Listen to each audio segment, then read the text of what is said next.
independent in thought, and punk rock in life. It's the Chad Benson Show.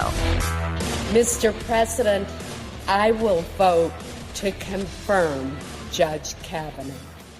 And like that, everything has changed. What a lot of people thought, including from what I had heard, that she was going to potentially vote no, which really wouldn't have done anything as far as stopping him from being confirmed. But what she did for the 45 minutes, Susan Collins of Maine today, was something I thought was very important. You know, here on the Chad Benson Show, we talk about all the time, we're the alt middle. We're the alt middle. What is that? It's people who vote their conscience, who look at facts over feelings, who can sit down and look at everything. And for 45 minutes, she delivered so much of, I think, what needed to be said over this entire nightmare. Never once belittling either side as far as Judge Kavanaugh and what he's gone through and the craziness. And at the other side, Dr. Blasey Ford and this entire thing. And she did something that very few people have even talked about. It's this guy. Who is this guy? Like, we know what he was in high school, supposedly, right? He was the bad kid from all the 80s movies, right? That we're just hoping to get his ass kicked later on, so that way Molly Ringwald could run away with somebody else.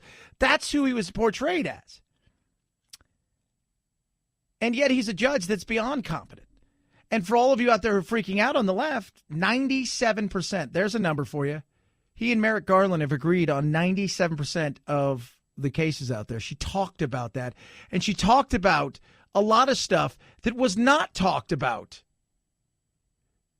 in this when it comes to who he is, because he's biased and he's this and he's that, and all of these things we have heard. My fervent hope is that Brett Kavanaugh will work to lessen the divisions in the Supreme Court so that we have far fewer 5-4 decisions. Yes. I think she painted a picture that we haven't seen a lot of. She painted a picture that we haven't really talked about. She painted a picture that I think was a much more real picture. She also started talking about the fact that we live in a world where outside influences have come into this. And we're not just talking about the money being poured into campaigns, but all of these groups that were there to fight for stuff, emotional fighting, how much of it was real and how much of it was not what it seemed to be.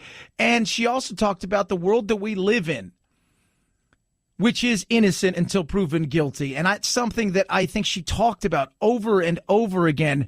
And that, to me, was very refreshing. Certain fundamental legal principles about due process, the presumption of innocence, and fairness do bear on my thinking, and I cannot abandon them. And I thought, wow, she hit that out of the park 100%.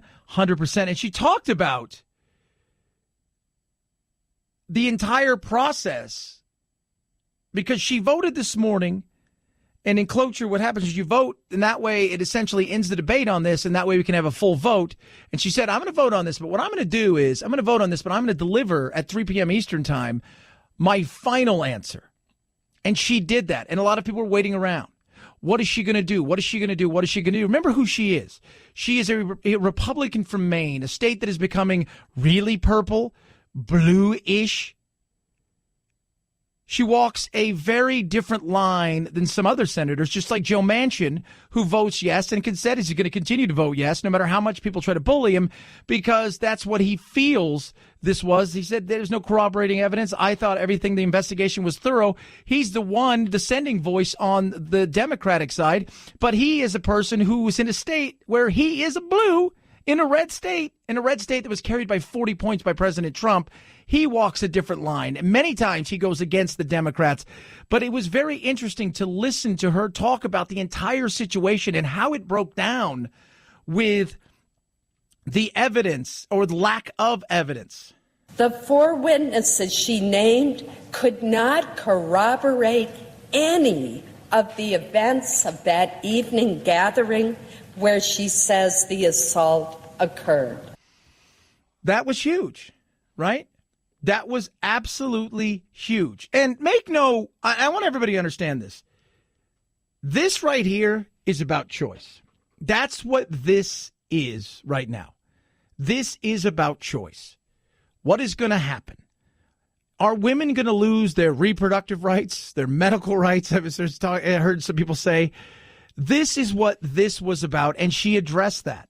I asked Judge Kavanaugh whether the passage of time is relevant to following precedent.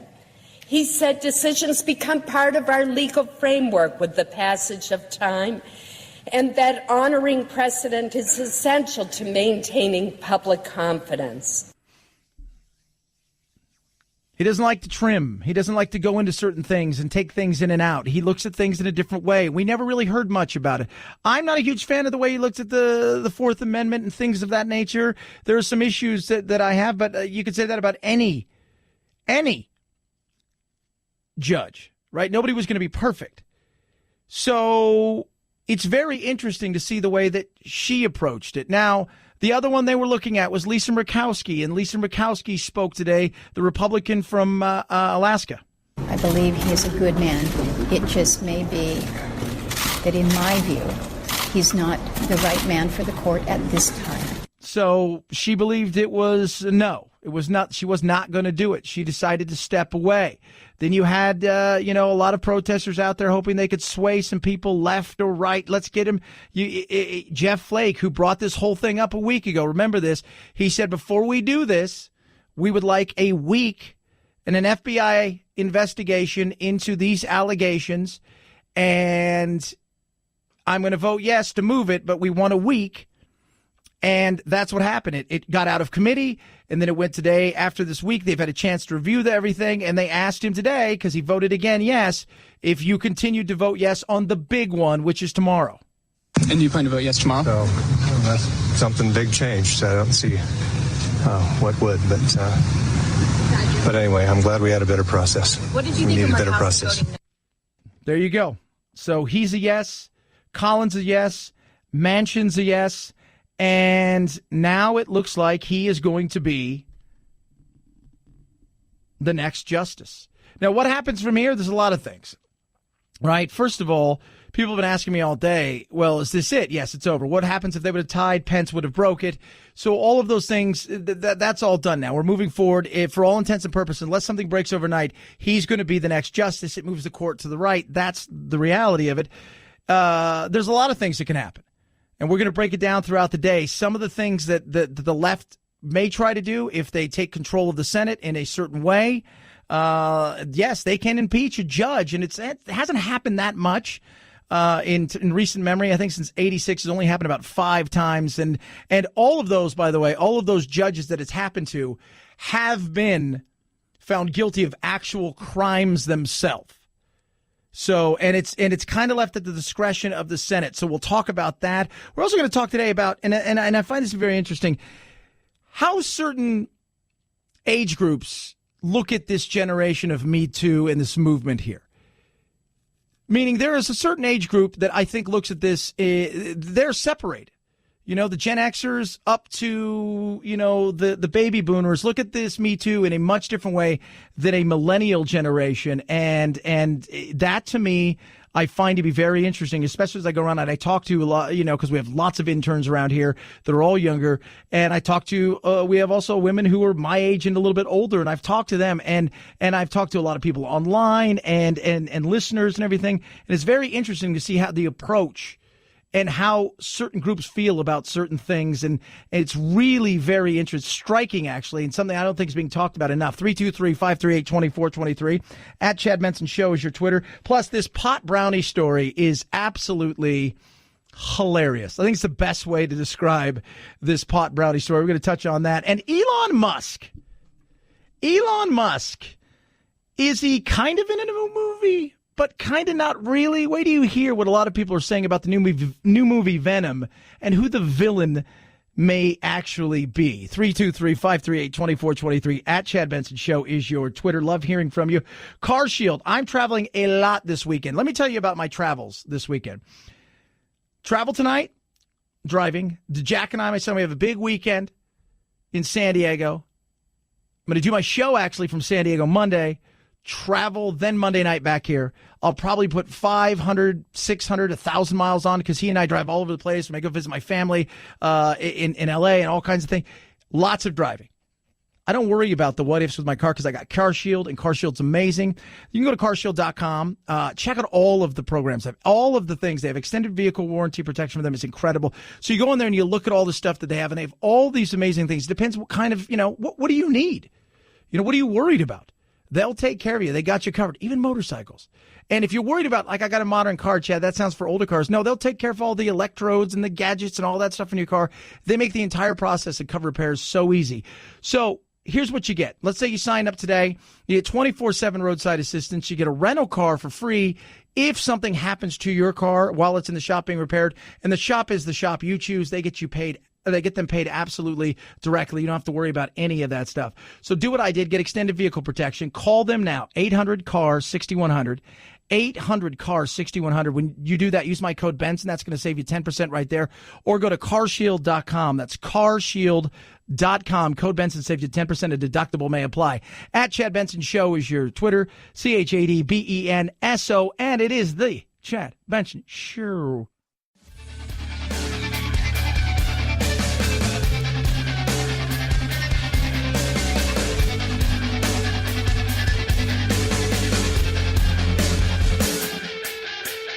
Welcome to the Alt Middle, where solutions live and ignorance dies. The Chad Benson Show. Look at us! Look at us! Look at us! Look at us! Look at us! Look at us! Look at us! Look at us! Look at us! Phil. Look at us! I won't tell you guys what Phil said, but it was hilarious. I don't want to. I don't want to. It's not because I'm shameful. Not because I'm shameful. Watching some of these protesters, it was interesting.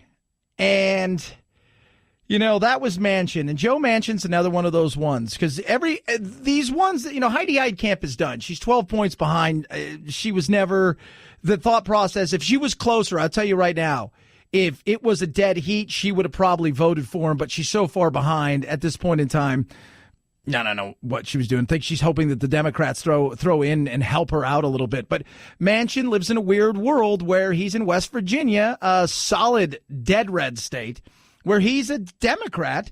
And he has gone against the Democrats on numerous occasions. And a lot of people are like, well, if this was one of those things where maybe they'd throw him to the wolves for doing this, if he was the 51st vote that put him over, I would say, at some point in time, he may look at you and go, you know what, I'm just going to be a Republican or an independent. But he is a Democrat in a state that is dead red. And, so each one of these senators that swayed this thing today, each one of them was in a situation where their situation is extremely unique because for some of them, they're in places where they're, outside of their little area, there's not a lot of friendliness going on, meaning they're Republicans in Democrat states or Democrats in Republican states. And they did what they thought they had to do. And I looked at the way that Collins approached this today. She approached it in a way that had very little to do with the salaciousness other than scolding some people on the salaciousness of it all. And talked a lot about outside influence, but also talked about him as a judge and a lot of things like that, which I found to be very interesting. And Mitch McConnell today wanted everybody to know how important this thing was. Today, the Senate has the opportunity to advance his nomination. Every one of us will go on record with one of the most consequential votes you ever cast in the Senate. Yeah, and he said that on record thing, and that's vitally important because some of these people that were going up against others and going in different directions, you'd be surprised. Some people are going to be primaried out of this. Some people are. Some people absolutely are. 323-538-2423. That's 323-538-2423. That is a text line. If you call that line, you'll leave a message because it's a text line. I just want to let you guys know that. Each and every day at this time, we like to make you laugh a little bit We do. And I think we need a respite from all of this craziness.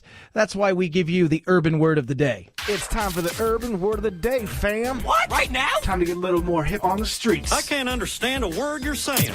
Urban word of the day. Oh, kids, I love this one. Even though things are going well, ladies, you might know a lot about this. You go out on a date with somebody and they're saying they're self-employed.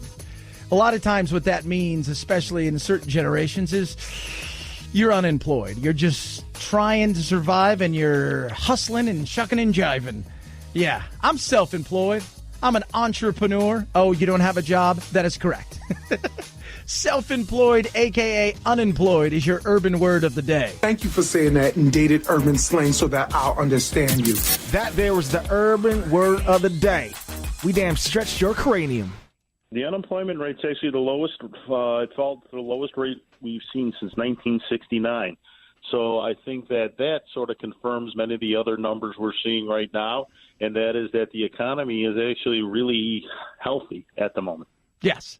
Economy is healthy. It feels healthy. People I talk to talk about, you know what, it feels like it's motoring along. Don't get me wrong. We're going to have a slowdown, and hopefully it's not another crash. I don't think it will be, but the way we're spending and borrowing, you never know. But this economy feels good, and heading into a fourth quarter, that is huge. And I think this year we're going to have a massive fourth quarter, and it is the confidence is there. People are looking for jobs, don't have to worry. They're finding jobs, and people are having the opportunity to essentially ghost jobs. They're getting job offers, and they're thinking this sounds good, and then 5 minutes later they get another job offer. It feels like a robust, solid economy right now, and that's a lot of people. That matters. It does. 323-538-2423 at Chad Benson Show is your Twitter. Let's switch gears for a moment. Something I find very interesting. Basketball is starting. NCAA guys are starting to get ready for theirs. And it is a crazy, disgusting world. We talk about politics. Let me tell you about NCAA basketball, how weird it is. Michael Sokolove is going to join us. He's got a new book out called The Last Temptation of Rick Pitino. Very interesting. Very interesting. It's the Chad Benson Show.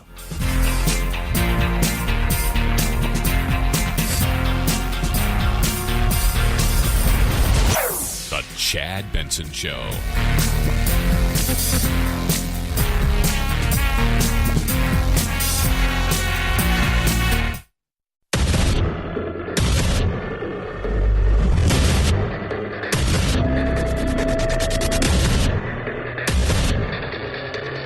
Independent in thought and punk rock in life.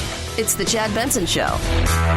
We're not too far away from the start of college basketball season. We're in the midst of college football season. But college basketball, especially over the last umpteen years, has really had some serious issues. And none more than this man who's faced the serious issues, and this guy has written about him. Michael Sokolove joins us. His book's called The Last Temptation of Rick Pitino, a story of corruption, scandal, and the big business, and I do mean big business, of college basketball. First of all, Michael, can you give everybody just a quick overview of the scandals that have taken place? Yes. So about a year ago, the FBI revealed that it had been looking into college basketball for the previous 2 years, and doing it as only the FBI can, with hidden cameras and wiretaps and characters who were involved in some wrongdoing flipped and turned into informants. And they arrested 10 men, 4 of them coaches, assistant coaches, very well-paid assistant coaches and highly thought-of assistant coaches at 4 major programs. So this just opened up. Basically, they put names and faces and words to long-rumored dirty dealing on the NCAA basketball circuit.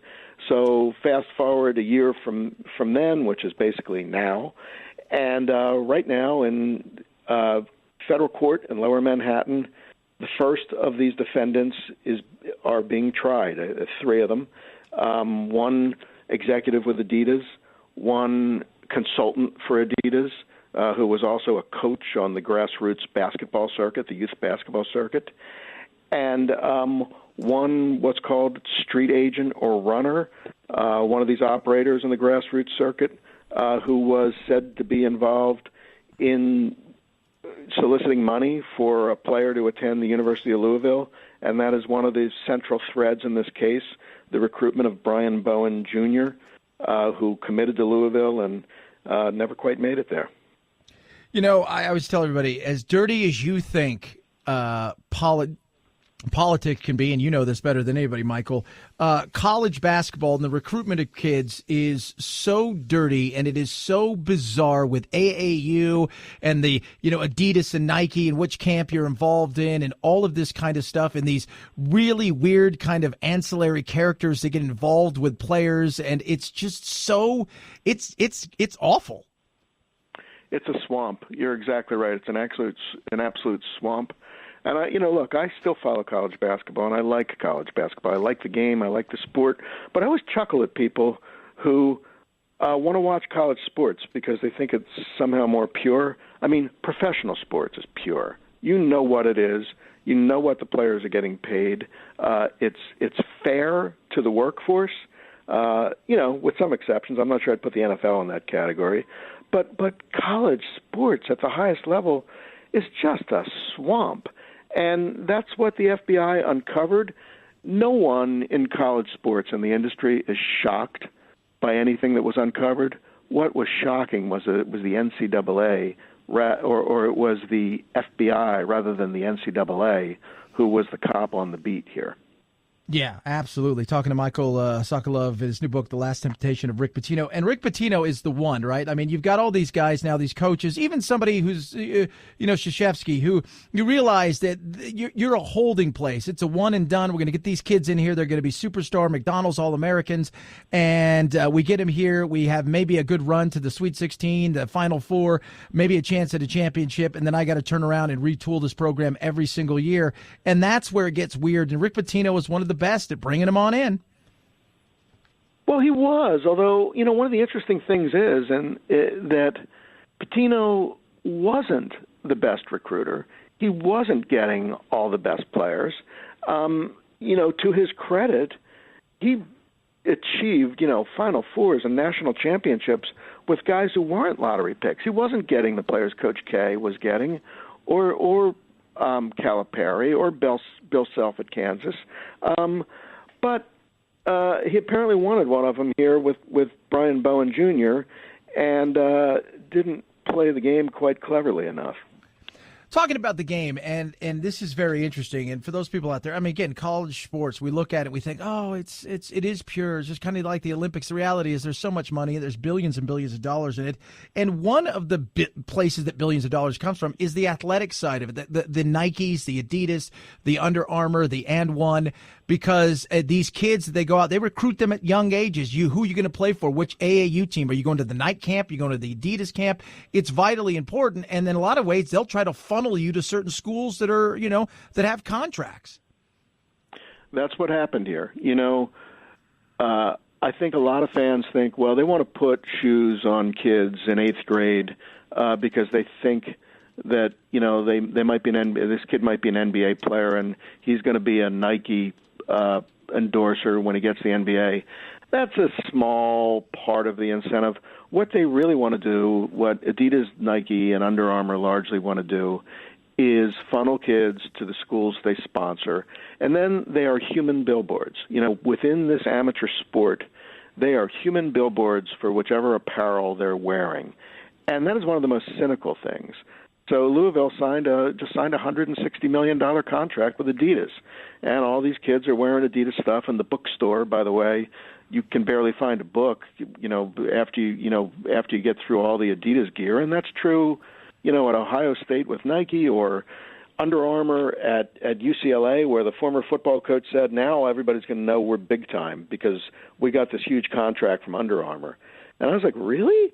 You have 7 Nobel Prize winners who came through UCLA. You had John Wooden, and it takes being associated with Under Armour to be big time.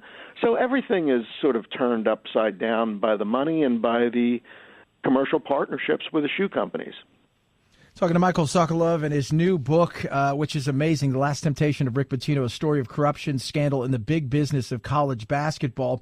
You know, now we've got betting. We've got all of this stuff. Money is huge. March Madness, the whole 9 yards. We always wink, wink, nudge, nudge as we all played the pools and played the brackets and stuff.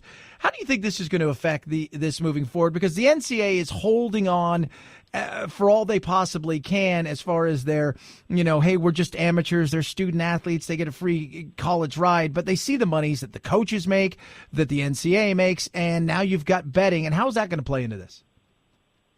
Well, the betting is just going to make it ever bigger. The kids who play these games generate money in ways we don't even think of. The recruiting sites, Rivals.com and whatever Bleacher Report runs, and I can't even remember all the names of them, but there are all these all these recruiting sites that run on focusing on the decisions being made by 17-year-olds. Well, you know what? These are big businesses. The several of them have been bought or sold or merged in the last few years for like $300-400 million at least. So you've got that. You've got, all the hotels and restaurants that benefit, that are sitting outside the stadiums. And now you're going to have legalized betting, which means more betting.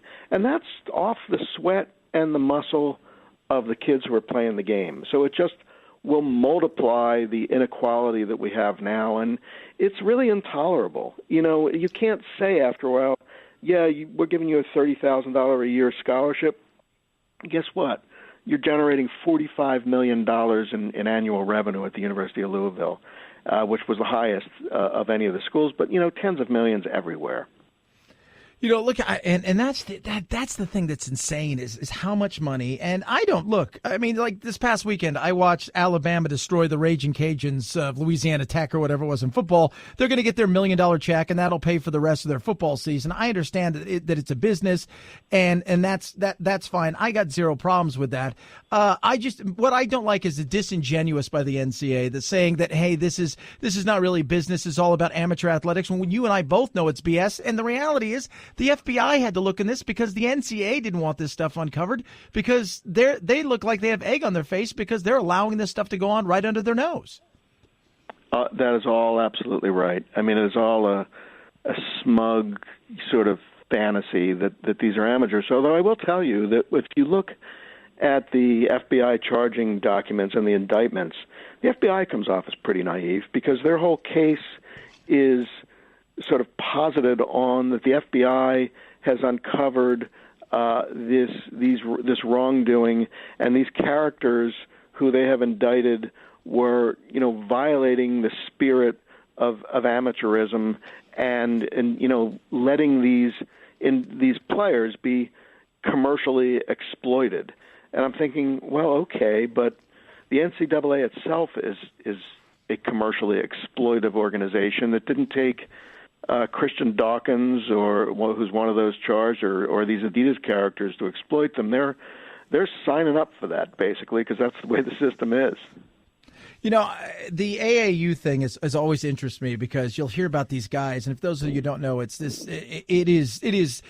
We don't find basketball players playing high school basketball anymore. It's what travel team are you on in the AAU, and some of those guys generate massive amounts of money. They're making $250,000 coaching AAU basketball, and some of them end up getting jobs at these colleges if they bring the right kids with them. And I think it's not just a college, or an NCAA thing. I think that it goes much deeper than that. I don't think people realize that.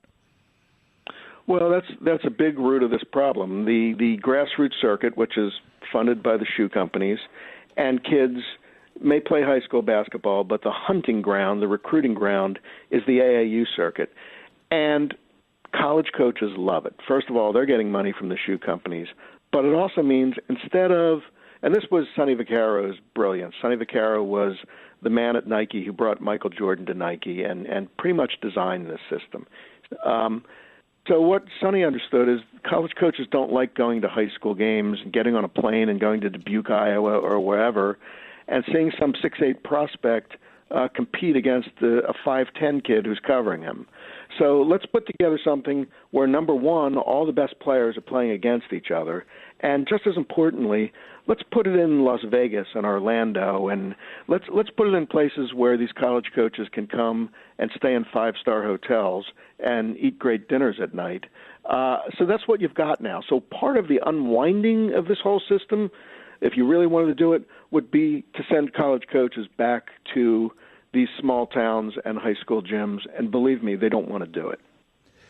What's the solution here? I'm a solutions-based guy. I think at some point in time, you've got to throw your hands up and say, look, this is the system we've got. We've got to figure out a way to not so much keep it in and keep it disguised, but let's just be transparent about it and figure out the best way of dealing with it. But going forward, what do you think the best solution is? Is it the no more one and dones? Is it those kind of things? Would that take some of that out of it? Just either you're going to the NBA, you're going to college for 2 or 3 years. How do we work around this? Well, the no more one and dones, which I think is coming, only takes the top 10 or 12 kids out of this equation, and they can go right to the NBA. So that does a little, but it doesn't do much. The solution is to cut the kids into a significant part of the revenue, which means not we're going to take your stipend up from $3,000 to $10,000. It means we're really going to pay you.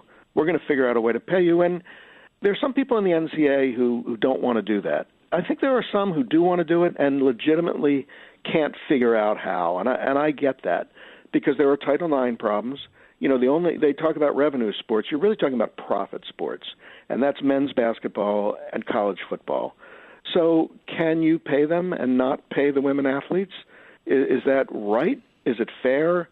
I really don't know. They have to deal with that.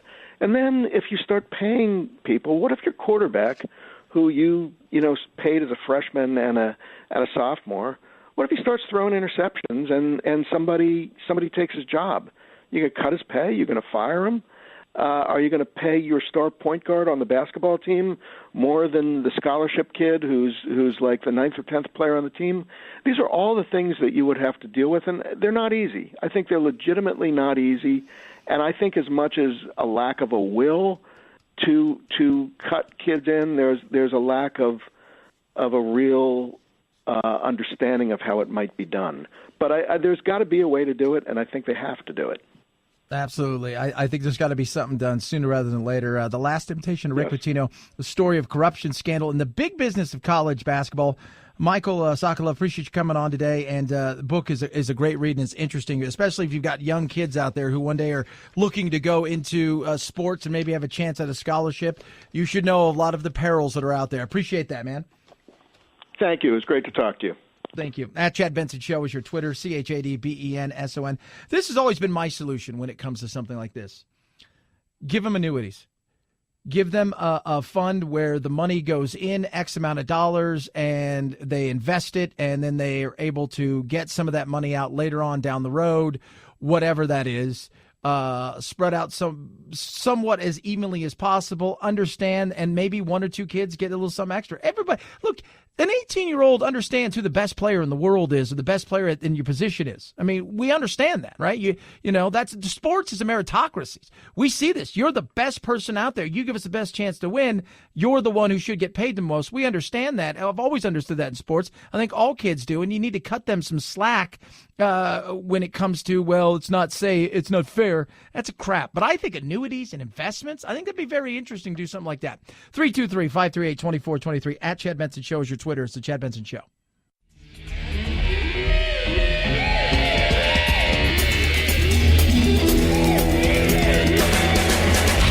You go, boy. This isn't about right or left. This is just about right and wrong. Right you are, Chad. The Chad Benson Show. I'm excited for the weekend. Jack and I are going to go see a couple movies. I'm going to go see Venom and Smallfoot. Venom's interesting. If you don't know what Venom is, Tom Hardy is in it, and it looks just... It's interesting in how people are looking at this movie in the way that they're looking at it, because he's a reporter. He's looking in on something. Somebody's telling him about a story that he goes and checks on, that his girlfriend happens to work for this company, who, for all intents and purposes, is a guy that's similar to Elon Musk. And he has like these Cenobites not Cenobites, like, those like these things, these Cenobots from way in the sky kind of thing. Is they working on some? Is it kind of like a Facebook meets, Tesla kind of, billionaire eccentric young guy who's trying to build a better person or better creature or combine the world of humanity and this. And it invades old Tom Hardy's body. What the hell are you?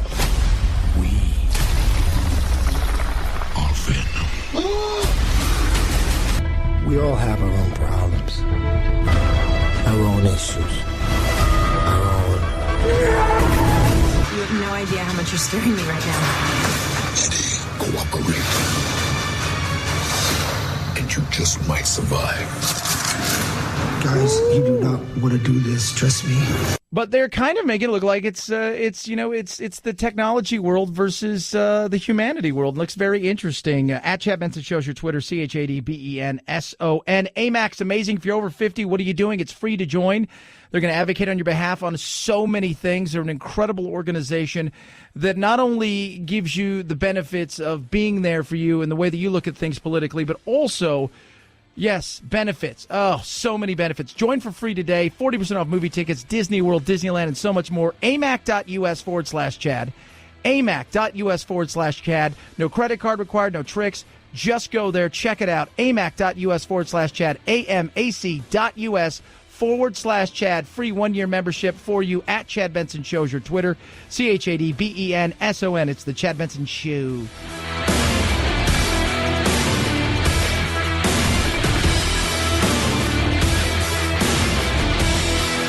This is the Chad Benson Show.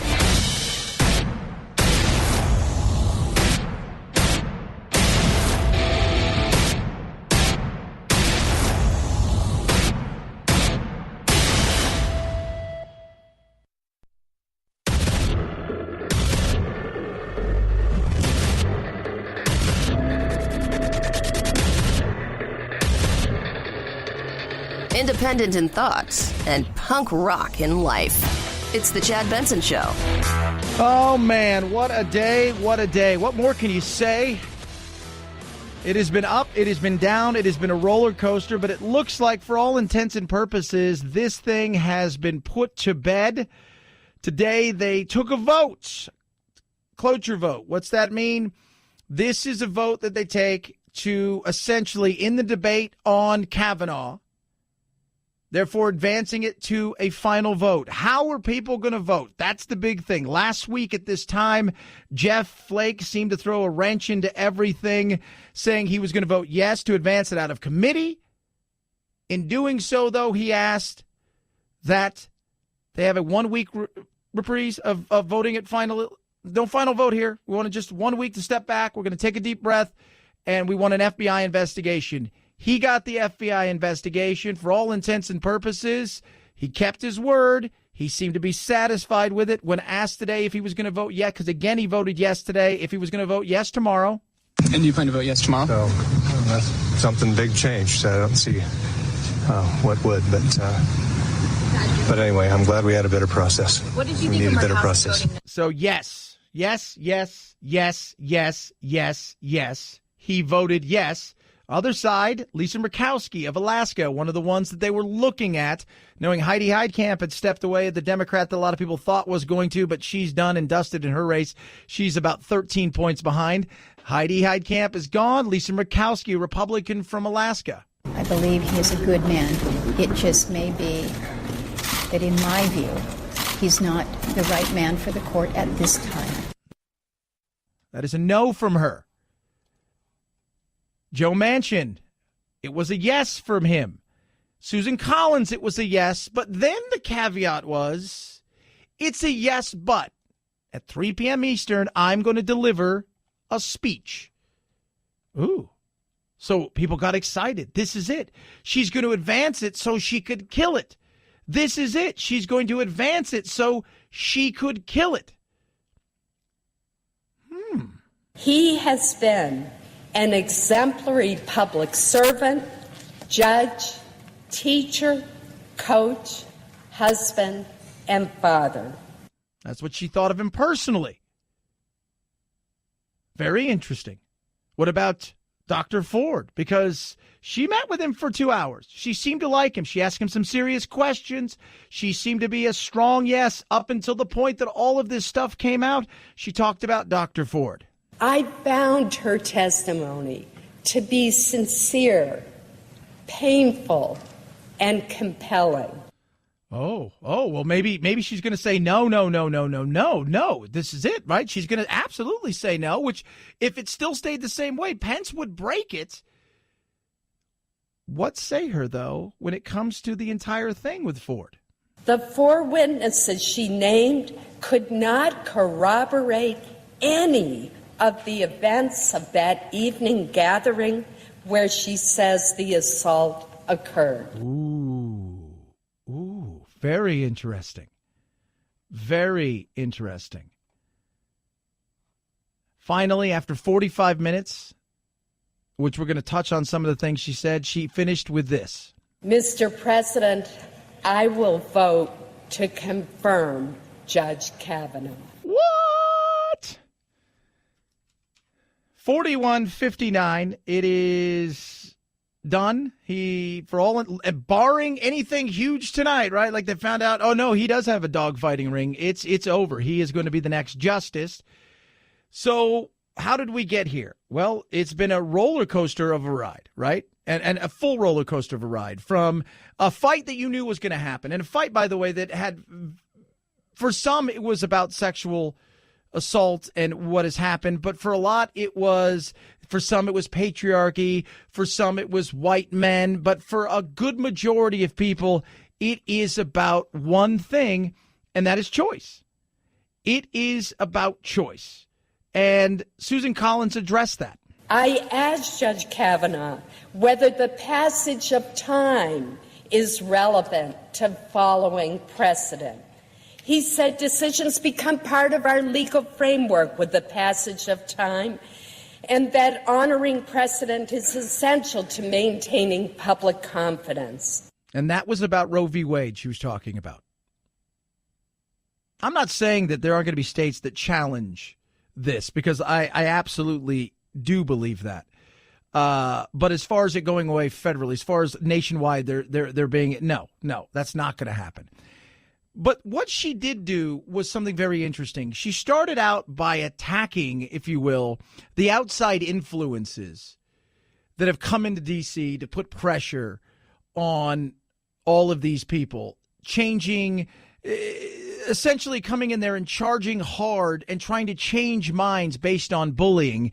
And she did not like that at all. She did not like that at all, and she let it be known about that. And to me, I found that to be very refreshing.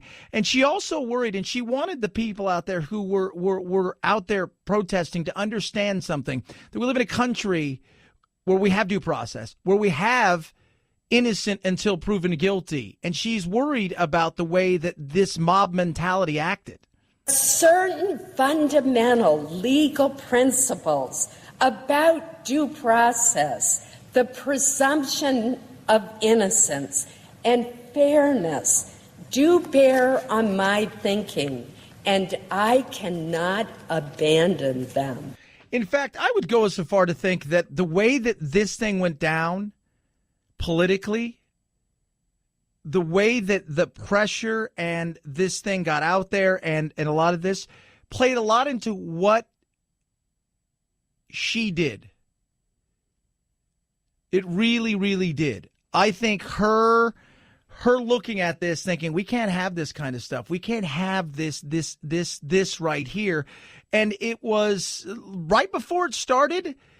They were in the chamber screaming, vote no, vote no, vote no. Afterwards, shame, shame, shame, shame, shame,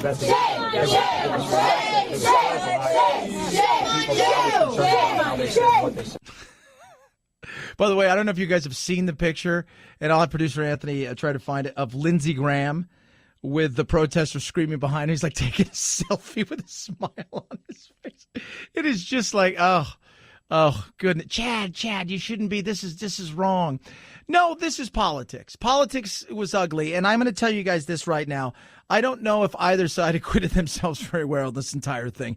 It was an ugly situation that continued to get ugly and continued.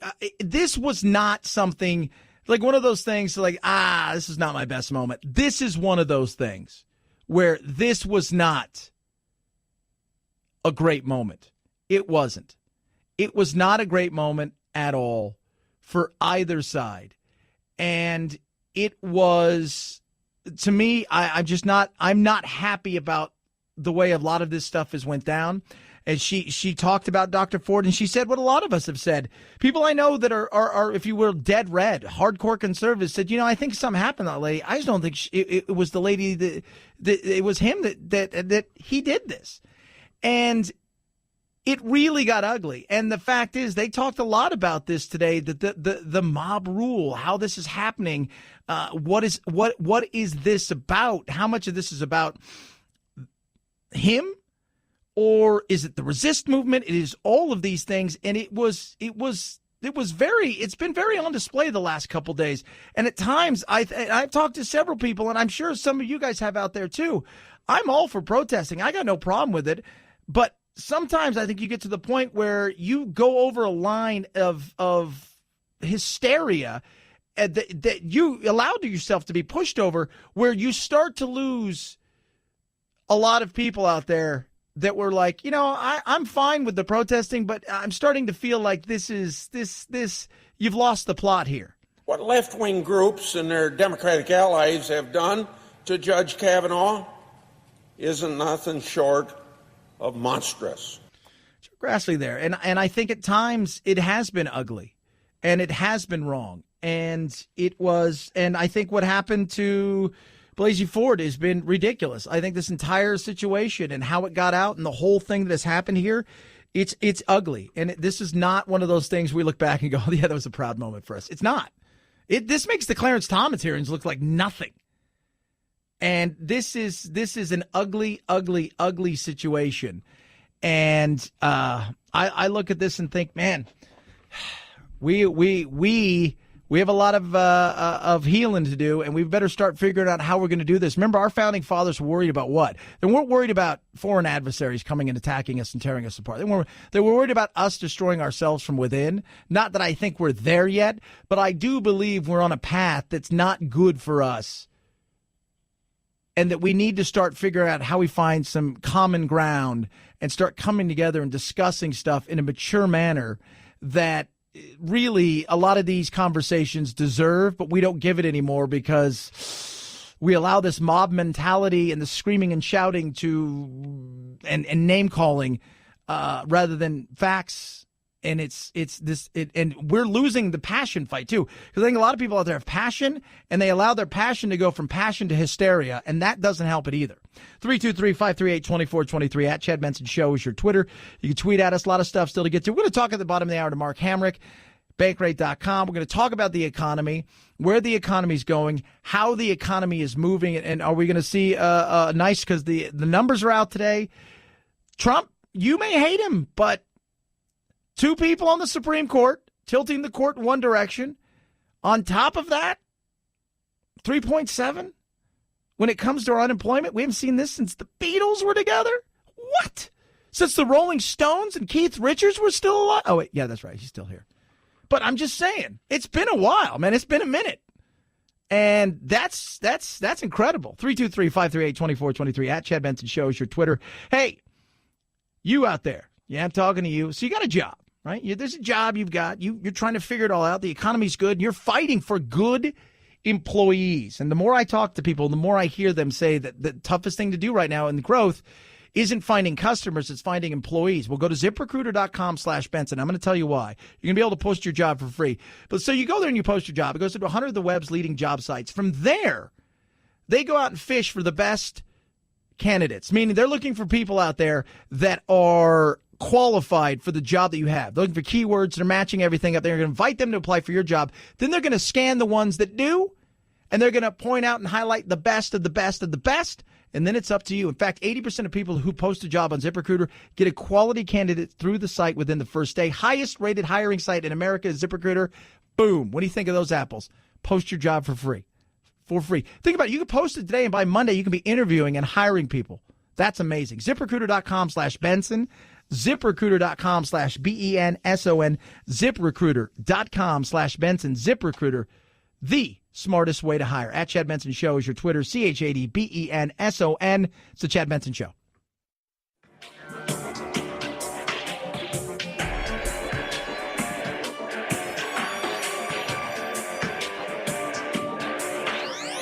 Warning, no snowflake zone. Uninformed opinions are in danger of melting. The Chad Benson Show. It's going to blow up in your face. I hope it does, because it was wrong. He's going to get on the court. They have no idea what the FBI supplemental investigation was about. They made up their mind to vote no before anybody said hello. Absolutely. And you know what? This was, you could have put Judge Wapner, Judge Judy, Judge Joe Brown, Judge Dredd, Aaron Judge from the New York Yankee. You could put anybody there. And this was the fight. And the right would have done the same thing if the left had the opportunity. I know people are talking about Merrick Garland. You know, one of the things that I don't think people realize, 97%, I think, is what Merrick Garland and him have agreed on about 97% of the cases. That's pretty damn good, right? I mean, if it's climate change, you'd be all over it. But if it's this, geez. So when I look at this, and this is one thing we're going to touch on throughout the evening, is the fact that I think there's two camps here. You've got an older generation, Gen Xers, mid to late 30s, into the 40s and 50s and 60s, who lived in a day and age of the Mad Men, and some not so much in the crazy 80s and things of that nature. And then you've got a younger generation of microaggressions and things of that nature. And when you look at this, I think there is two ways that this Me Too movement is going. A lot of women want people to understand the things that they have gone through that have been absolutely awful, the things that they've gone through that have been horrible, the things that they have gone through that really they want people to know, and we absolutely should. And then you have another generation, which I believe a younger generation is looking at this is a weapon. Right. And it's not. And by the way, it's not just the Me Too movement for the younger generation. The fact is microaggressions, things of that nature. Producer Phil, you and I talked about this. Was it yesterday? That company last year where the interns decided they wanted a new dress code because they thought it was sexist and it was wrong. And they went into the guy who owns the company. And then the next day he fired them all. And they couldn't understand why. They couldn't understand why. And this is the issue. I think a lot of people understand. You've got two camps here fighting. And it's really amazing to see, because when I talk to a younger generation, you've got to believe everybody. Period. Case closed. When I talk to an older generation, they still believe in due process.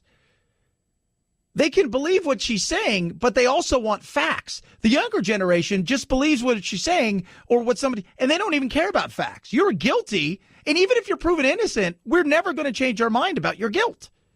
And they'll use that. And that is it. And like I said, and I think part of it is the entitlement world that we live in for these young kids.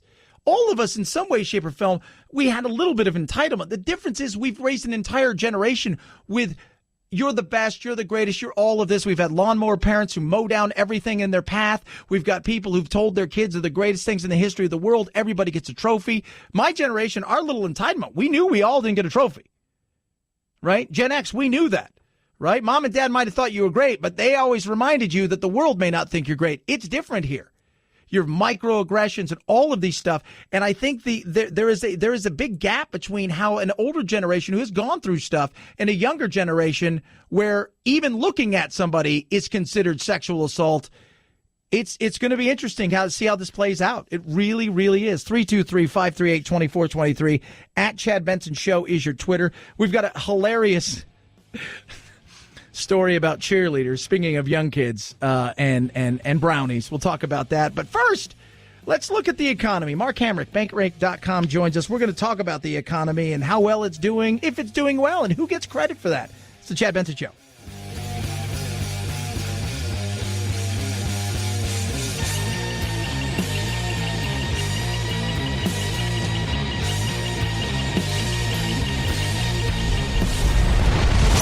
The Chad Benson Show.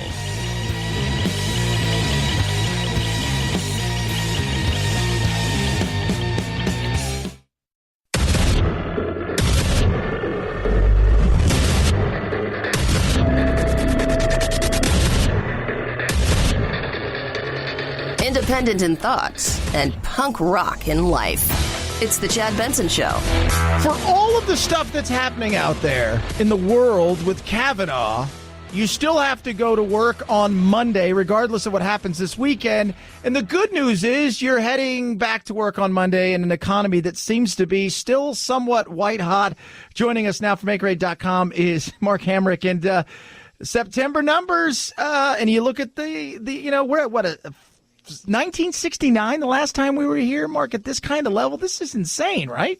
The Beatles were together when we saw that last. And so, yeah, it's quite remarkable. The unemployment rate down to 3.7%. Now, some people are pointing out, which is not a philosophical point, but rather a factual one, that was the time of the Vietnam War, and a lot of prime working-age males were not in the workforce then. So that probably is a different picture, but nevertheless, the stats are the stats. And so, yeah, it's worth celebrating. The job market remains this robust at this point.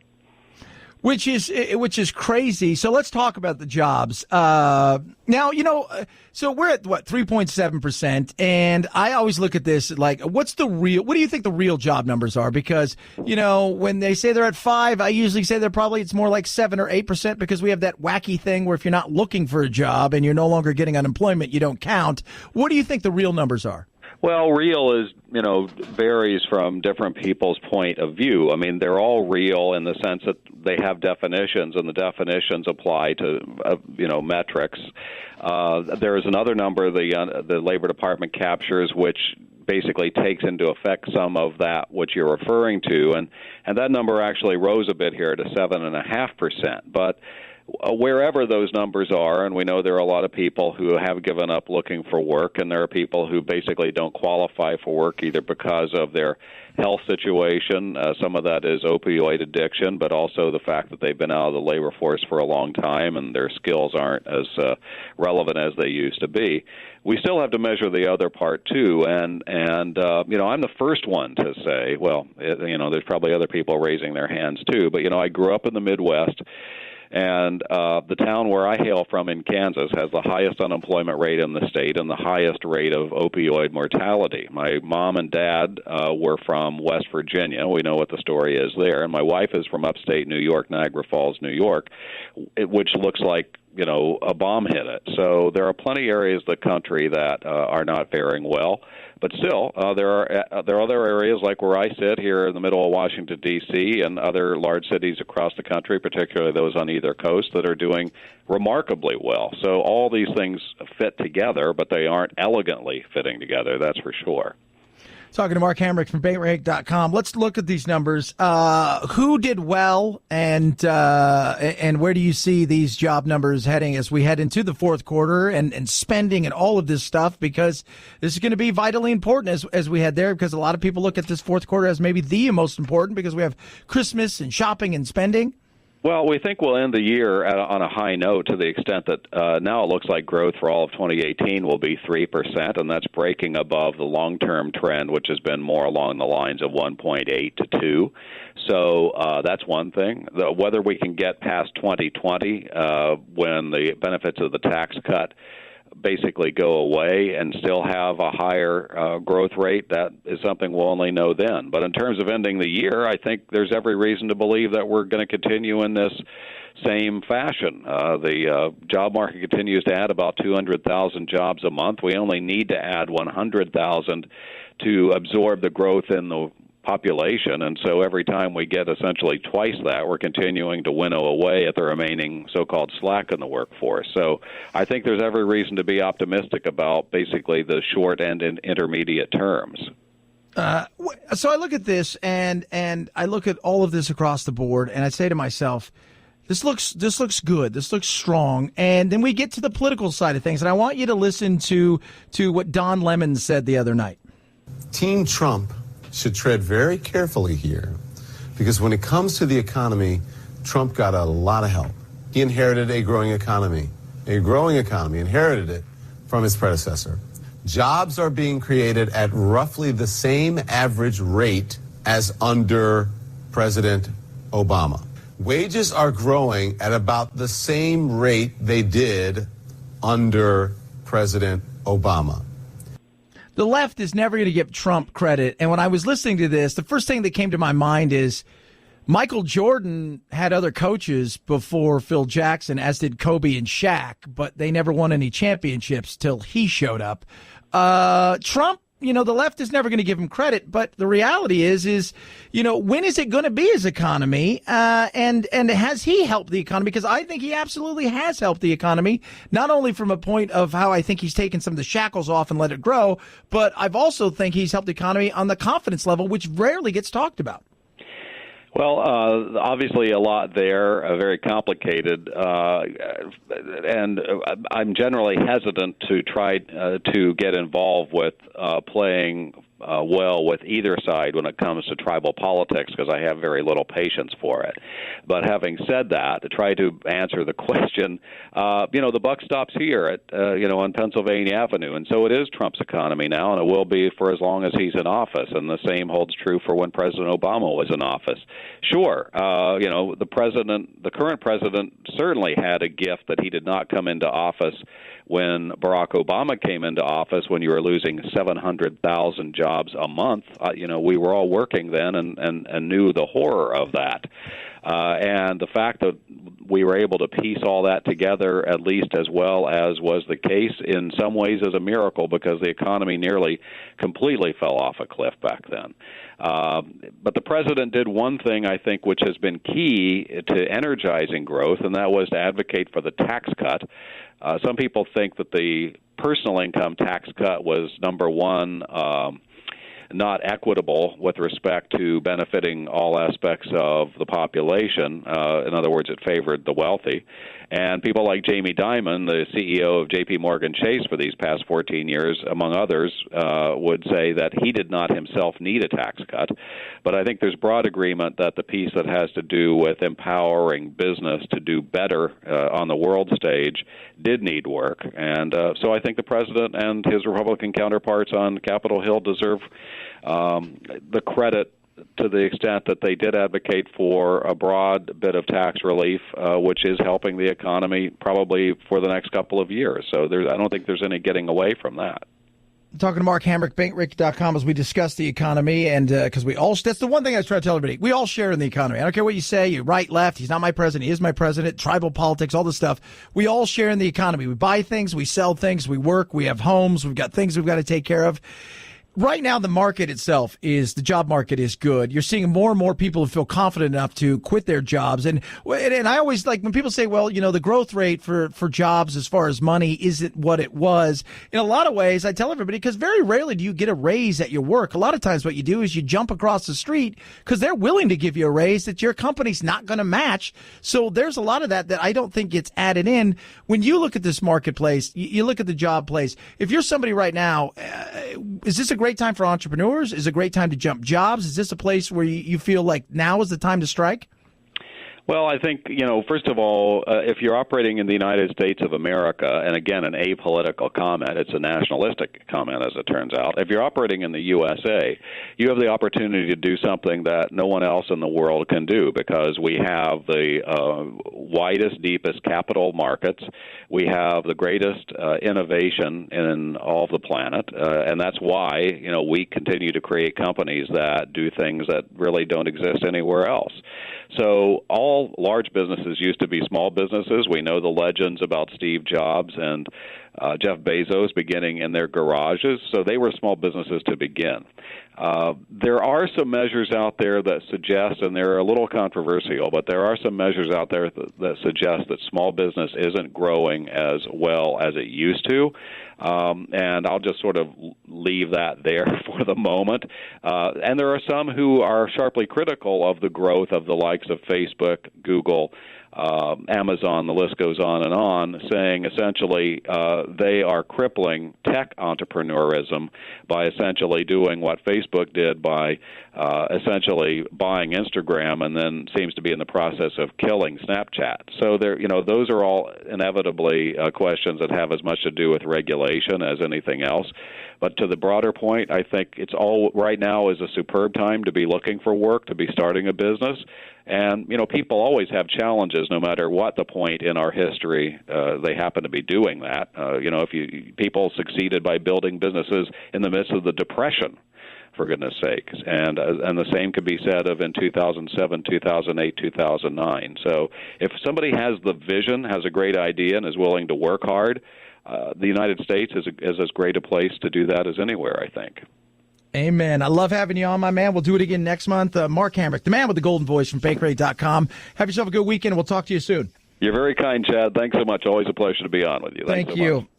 At Chad Benson Show is your Twitter, ChadBenson. I will tell you this. It is a good time, I think, to start a business. And if you talk to a lot of people who are real entrepreneurs, that's what they do. Not like I've had an idea, I want to try something. But people have that real entrepreneurial spirit and that have been successful. They'll tell you now they don't want to do anything right now. They want to start a business. They like starting businesses when times are bad because they feel opportunity is right there for the taking. And I think it's a great time right now if you're looking for jobs. I think it really is. And you have your pick of jobs. You do. And go out there. Get what you can. Don't be afraid to do it. 323-538-2423. At Chad Benson Show is your Twitter. Chad Benson Show.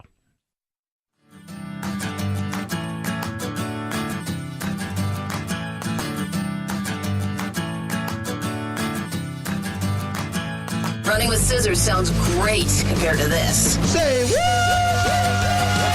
It's not unusual for high school cheerleaders to bring goodie bags for the football team during homecoming week. But recently, some treats at Hartford High School had a little something extra in them. Principal mentioned that they were getting some tips in about some possible brownies that may have been laced with marijuana oil. By the way, he sounds like he's stoned. Oh, principal's been getting some stuff out there. And so here's the thing. So the cheerleader brings this stuff in, and it's very interesting how they found this out. Now, listen to this app that they have out there, which in some ways I think, it's a pretty good app. In other ways I think, well, wait a minute here. Michael Prince with the Hartford Police Department says the high school got a tip through the OK to Say app, which allows people to pass along information anonymously, alleging a 17-year-old cheerleader brought pot brownies to school, some for football players. They say the leftovers were used to sway votes to become homecoming queen. The school's taking this very seriously. The school's totally taking this very seriously. The way that things are going. It's going to be very serious. So she brings all these things to give to the football players, and they're like, nom, nom, nom, nom, nom, nom. And then from there, she's like, oh, my God, I so want to be the homecoming queen. And who will vote for me gets a weed, a brownie. Chad, you're not being very nice. That is so wrong. The students involved could be in hot water. Having drugs is one thing, but officials say having them and distributing them in a drug-free zone could mean felony charges for those involved. Now, as for that student who's considered the main suspect, Prince tells us that she and her mother are both out of state right now with what they're calling a family emergency, but he's hoping that he'll be able to sit down and interview them if they return next week. Yeah, look. Stupid things. As we know, kids do dumb things, right? Kids do stupid things. I don't know if we need to throw the book at her. Could it be a felony? Of course it could be. She could also have plausible deniability. Say, look, I got the brownies. They were sitting in the house. Somebody make them. How do you know I made them? I just brought them to school. I didn't know who made them. I got them from a friend or this, that, and the other. This is just me, right? This is my common sense thinking here. And I know it's completely stupid. And how dare I do anything like this at all? Don't you just say, look, okay, this is stupid. And you kind of laugh a little bit, but not that guy because he talks like this. You say, hey, look, dumb thing to do. We're going to suspend you for a week. On top of that, boom, you're off the cheerleading team, and don't be an idiot again, and we'll go from there, right? It's always got to be the harshest thing in the world, and I've been telling everybody, thank God she didn't bring gluten. Because if she would have brought gluten to school, that'd have been it. What else would you have been forced to do? You have to get rid of her. It's gluten. Do you know how dangerous that is for people? 323-538-2423 at Chad Benson Show is your Twitter. You can tweet at us. By the way, speaking of gluten, what a week for Ireland. So they open up their first, right? Their first Krispy Kreme.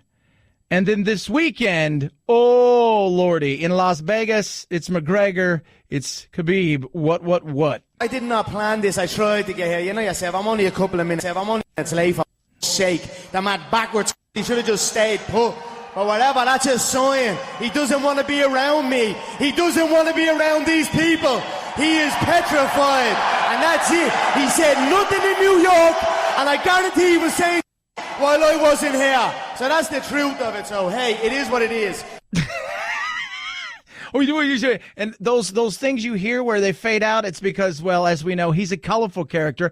I had a friend in Vegas, and it is the fight may be the prelude to the fight, because the Irish and the Russians have taken over Las Vegas. Who will win the fight? Khabib is one of the big favorites. You know who this is. This guy is a beast. One of maybe as far as him going to the ground and fighting is like, it's otherworldly. He takes world champions and tears them apart.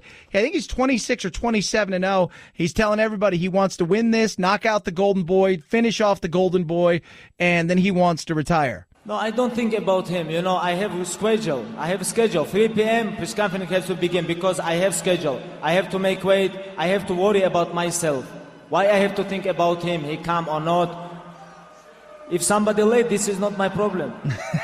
So what happened was he didn't show up. McGregor was supposed to be there for this. He didn't show up.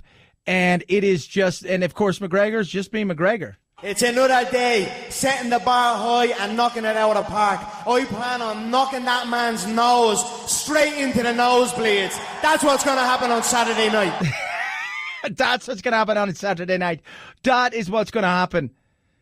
So it's going to be very interesting to see how this thing goes. And a lot of it is he had to go lose. He had to make weight. He had to go make weight. That was the big thing. McGregor didn't show up the fight before the fight. They're saying McGregor may make $100 million off that. That'll be very interesting. Honestly, I don't know, because I'm not underestimate this guy. You know, I'm preparing. My weight is good. Tonight I have to make weight, and it's like after tomorrow. I'm focused on after tomorrow. After, we will see. We're gonna talk after this fight. After tomorrow, we'll see. I've given you enough bleeding face-offs and all this over my years. So look, I'm here to fight this man Saturday night. He has to make weight. Make sure he goes and gets that weight off him. That's more important for me. I want him making weight. I want him to show up on Saturday night, because he has pulled out fights very last minute, been rushed to hospital and all this other bollocks. So get that man into that sauna and cook him like a little chicken jaw rat that he is. That's what you do. You go in there and you cook him. 10, believe it there, all day long. Cook him like a rat. Be very interesting. I might actually watch that tomorrow night. I was telling Jack, maybe we'll go watch that. That's always a good thing, right? Like, that's a father-son thing to do. Nothing like that. We're going to Vegas to watch the fights, kids. 323-538-2423. At Chad Benson Show is your Twitter. Oh, my Lord. God, sometimes you just need a McGregor to take your mind off all the other things. Maybe they should be the ones fighting it out over Kavanaugh. It's the Chad Benson Show.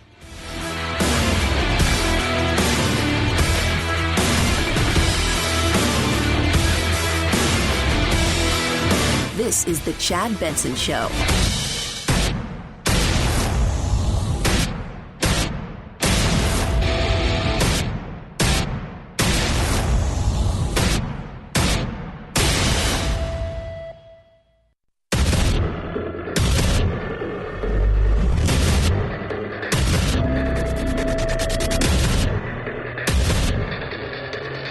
Independent in thoughts and punk rock in life. It's the Chad Benson Show. Judge Kavanaugh has demonstrated over the last several weeks exactly what you would want out of a Supreme Court justice. It's interesting. Here we go. On your mark, get set, and let the games begin. A lot of people chiming in. I want to hear from you. And I know it's a day that look, we're so polarized and we're so tribal. And people are like, I was talking to somebody, and this is a perfect example of what we really need to think about here. This wasn't about Kavanaugh. This was about the court going in a right direction. That's what this was about. Kavanaugh could have been any judge that had a viewpoint that was different on the Constitution than the Ruth Bader Ginsburgs of the world and the Sotomayor's. That's the reality of this. As I was talking to somebody earlier today, and she said, this is it. This is horrible. It's all bad, and I can't believe this, and he's a horrible human being, and this is going to destroy so much, and it's men have all the power. And I said, let me ask you a question. I said, if this was a woman who was nominated, who happened to be conservative and pro-life, would you want her over him? And she's like, no, I don't want either of them. And I said, well, there's your answer right there. That's the answer. It's the only answer you need. It's the only answer you need is that. Because it's not about him. He just happens to be the one that they're going after. You could have put anybody in the position that he's in, and they would have come hard, as I would expect that Republicans would have come hard based on what this actually is, which is the potential of the court moving in a right direction as opposed to a left direction or staying in the middle. Here's the reality of it. If you want the middle, you need to find 9 justices like Kennedy. Because he was the swing vote. That's just it. Everybody was fine when it was 4-4 with 1. Right? With 1. With one person who probably wasn't biased in any way, shape, or form, but that one, he's done. So now you have 4-on-4. You have 4 who look at it in this way, that it's a Constitution is a living, breathing document that is supposed to expand with the times, to take in all of the things that our founding fathers didn't see. And the other side looks at it as the Constitution is exactly how it's written. It's supposed to be interpreted in this way. This is the way the law is supposed to be interpreted based on this. This is exactly what it's supposed to be. Our founding fathers didn't care what day and age it was. This is how they wanted to interpret it. And we're trying to figure out how guys in powdered wigs who put this thing together all those many years ago, how they thought. And we're fighting over it. We've become extremely tribal. But don't tell me this is all to do with Judge Kavanaugh. This was about stopping any judge that Trump and the Republicans picked because they were going to pick a judge, because they won the election, because they were allowed to scream scoreboard.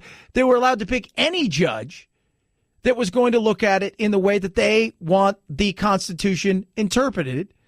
And it was Kavanaugh, and he was in the firing line, and you knew it was going to be the most contentious fight ever. And it was. Today, the Senate has the opportunity to advance his nomination. Every one of us will go on record with one of the most consequential votes you ever cast in the Senate. Yeah. They're looking. They're looking. They're absolutely. And no matter what people say today or tomorrow, it isn't until it is over that we can go, okay, fine. But understand why they fought the way they did. And that while they may be destroying a good man, the reality is it could have been any man or any woman. If this was Amy Coney Barrett, it wouldn't have mattered. They would have come after her hard. Because it's about the direction of the court, not the person that's tipping the court in that direction. It's the direction of the overall court that people are worried about. You know, the Susan Collins and the Murkowskis, they have a tough position that they're in. They're in states that are, for all intents and purposes, they're purple or leaned a little bit in one direction. You look at Manchin. He's in a state that leans in another direction, and he happens to be on the opposing side of it. So that's why he's more open to doing things. They have to play within a different world than all of these other senators, where they know they're pretty much safe. Right?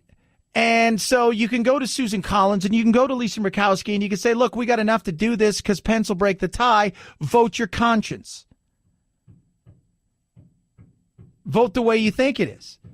Manchin, on the other hand, knows I got to vote a certain way because I'm in a state easily won by Trump. It is a red state, and I'm a blue senator. I got to do this in a way where I can walk in a little bit different direction. I'm going to have to be going against the Democrats on more than a few occasions because of where I am. So you have to maneuver inside of all of those things. And yeah, people worry about their jobs. Of course they do. Senators don't want to give up power.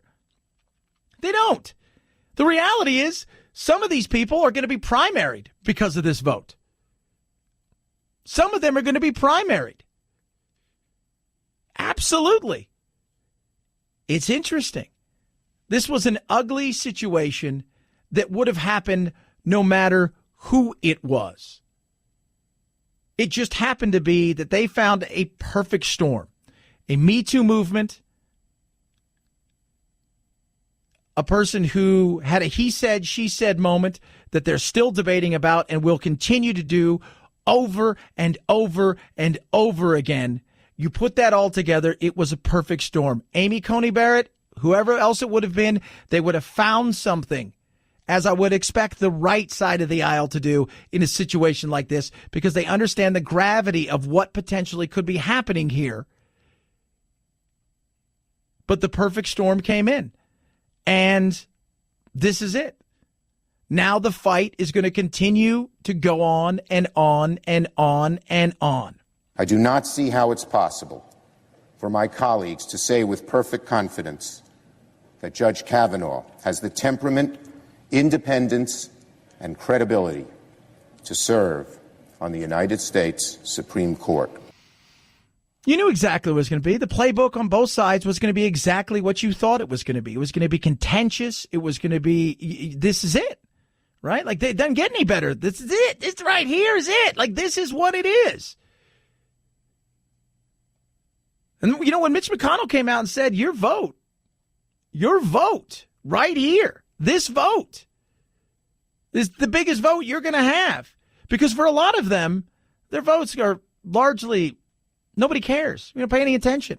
But this vote was big for two reasons. One, because of what it is going to do with the court. And two, because some of these people, he knows, voting in certain directions, there are going to be issues down the road. Absolutely. This is interesting. Very interesting. I love what Chuck Schumer says here, though. Let no American be surprised if Judge Kavanaugh becomes a decisive vote to restrict the rights and privileges of the American people while stretching the bounds of privilege for the current occupant of the White House. Use the fear factor. Got to play the fear card. Always good. Everybody has. That's what they do. Again, it's no longer you you go out and you talk in front of the microphones and you do your thing. It's no longer that, right? You don't get to do that anymore. It's not that. Now you've got to be able to get everybody riled up. You get people bust in. And you know, I was thinking today, where would this have gone? So let's say it was a female, right? It was Amy Coney Barrett that would have been the one, right? Like here's a woman who a lot of people thought it was going to be very consumer, uber pro-life. They were already taking aim at her over the last couple days, thinking they might have Kavanaugh done. They were taking aim at her and some of the groups she's been associated with because she was going to come in and destroy the whole Roe v. Wade. And this is what, it wouldn't have mattered. But how would that have gone?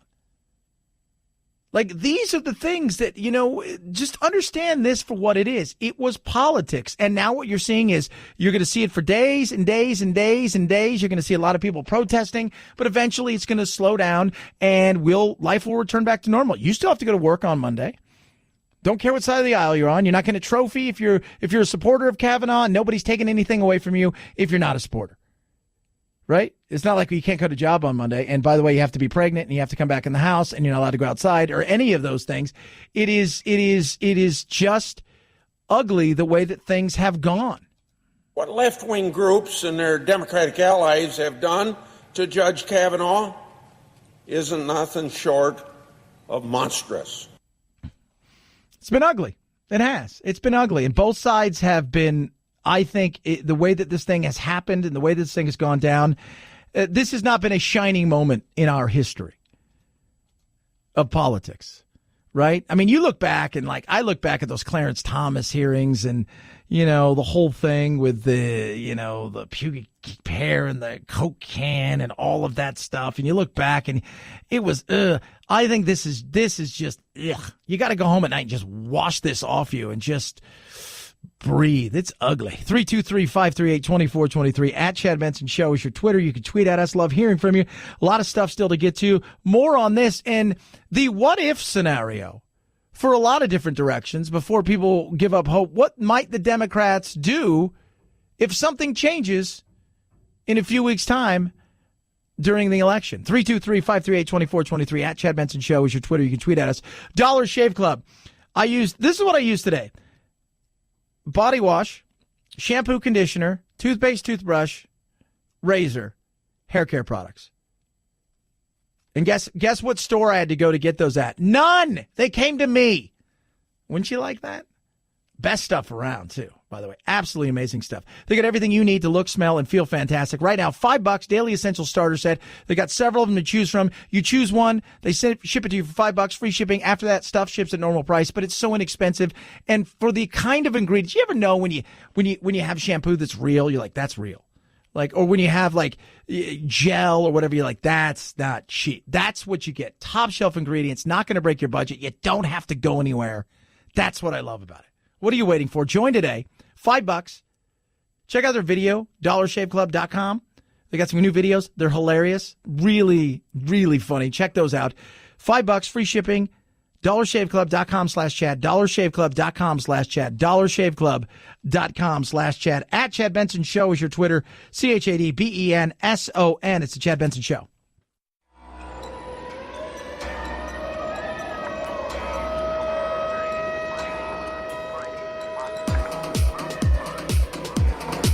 Darn, that climate change.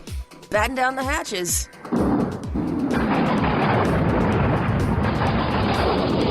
It's Topical Storm Chad, headed your way. To my good friends, this is advise and consent. This is your view of the Senate's role, is to take a good man's life, turn it upside down, betray Dr. Ford's trust, do everything in the world to destroy him, to hold the seat open past the midterms. That's not advise and consent. That's despicable. It's gonna be so interesting. And a lot of you are texting in and said, Chad, what about Roe v. Wade? What about Roe v. Wade? Because that's what this is about. This is about Roe v. Wade. And I will tell you this. States are going to challenge Roe v. Wade. Will they overturn it federally? No, it's not going to happen. It's not going to rule on that. Now, there's a difference between ruling on what a state wants and the entire thing. So what that means is Oklahoma comes and says, we think we don't want to have abortion here, or we want to limit abortion. And it gets there, and they may vote that direction. Does it mean you can't get one in Texas or California or New York or wherever? No. But this may become a states' rights issue. And I'm fine with states' rights issues. This is the thing about the country and the way it's set up is states should be competing with one another. We got jobs, we got infrastructure, we have freedom, we've got less taxes, we've got this, that, and the other. States should be, it's not just about a certain thing. States should be competing for one another. Absolutely they should. And I think we forget that. There are things you can do in Texas, guns, how you can carry guns, what kind of guns you can have. You can't do in New York. You can't do it in Illinois. You can't do it in California, but you can do it there. That's what this is. And as I continue to tell people, and I hear how, people are worried, and I understand that. But I also think psychologically, we work ourselves up in the frenzy that this world is going to somehow, it's going to be over. It's over. It's done with. Everything is going to fall apart. And tomorrow, nothing is going to be the same. That's wrong. That's wrong. Look, this is going to be these senators are going on record here with something that potentially can have a generational shift in our country. And I say potentially because so often we work things up and we think this is going to be it. This is where we fall apart. This is where we die. This is where it all goes to hell in a handbasket. This is where everything changes. breathe. Breathe. The fight has been ugly. Both sides, I think, at times have conducted themselves in a very childish manner. And now we're going to have a situation where, barring anything crazy, tomorrow, this is going to get done. Let the confirmation process for Judge Kavanaugh be recorded as a sorry epilogue to the brazen theft of Justice Scalia's seat, the ignominious end of bipartisan cooperation and consultation on the confirmation of Supreme Court justices. By the way, if you're talking about Anton Scalia's seat, if you think he was pretty much straight down the middle and a lot like Kennedy, you're fooling yourself, right? You can talk about it any way you want.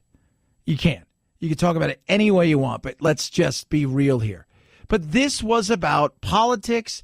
This was about my side. This was about scoreboard. This was about your side and feeling like they're lost or vice versa.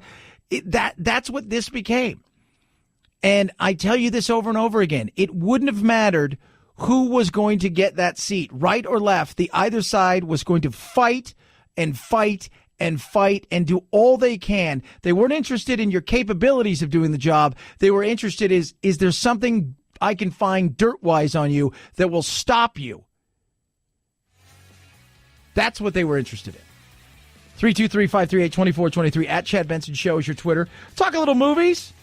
Maybe some pot brownies. What? Yeah, wait till you hear this story. And one of the movies coming out this weekend is Silicon Valley in the crosshairs of this. Very interesting. Chad Benson Show.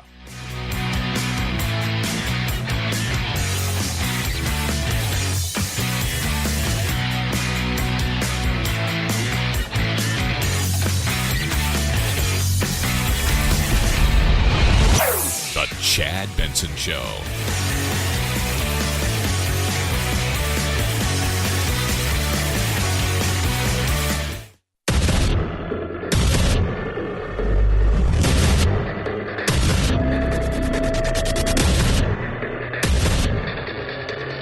Independent in thoughts and punk rock in life. It's the Chad Benson Show. It's going to be very, very hard for the Senate to come back from this nomination in a way that they can cooperate with each other. And it's going to be very, very hard for the court because they're going to have a certain cloud over them. Yeah, there's a cloud that's over them, and because the courts have become politicized. Look, let's be real. For the last umpteen years, and California's a perfect example. California voted on marriage equality or gay marriage at the time, whatever we call it today, that's politically correct and that makes everybody feel good. And the people of California voted no, marriage between a man and a woman. Then mayors like Gavin Newsom started saying, we're not going to recognize that. Then it went up to the flagpole to this Supreme Court, and then from this court to this Supreme Court to the district courts all the way up there. And so what you basically said is we don't care what the voters said because we can pick and choose. Politics has been in the court forever. There's a reason that people judge shop, because they know they can find the judge that will give them the thing that they want as far as a ruling goes based on the political side of how this judge sees the law. So don't pretend like there's no politics in the court. He can't be unbiased. That's what I hear. I'm like, Ruth Bader Ginsburg's out here hammering Trump all the time. So enough. We know who the ones are liberal and who are conservative. It's not like we're like, oh my God, we didn't know they had any kind of political leanings. They're human beings. Of course they're going to have political leanings. Absolutely they are.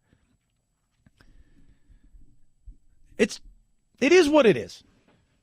We can either sit here and pretend that somehow that this wasn't about politics. You know what this was about? It was about Roe v. Wade. That's exactly, in the end, 100%, this right here is about Roe v. Wade and the worry of what's going to take place. It's not about guns. It's not about look, for a lot of people, libertarians and uber conservative people, they look at him and they say, well, look at this thing on the Patriot Act and search and seizure and some issues there. But